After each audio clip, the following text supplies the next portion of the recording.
Allora iniziamo con una dolcissima canzone d'amore scritta oggi da un musicista e un poeta, sardi entrambi.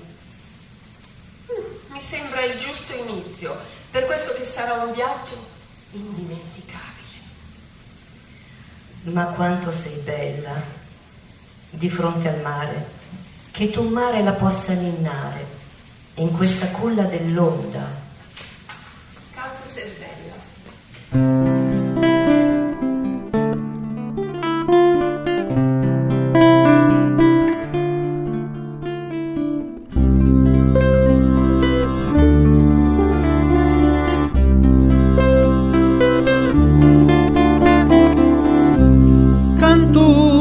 Bella cara del mare, olia in sa mano a mento andio,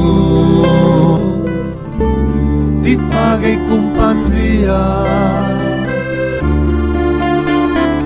a parenare come te sprigo, sono scudur che del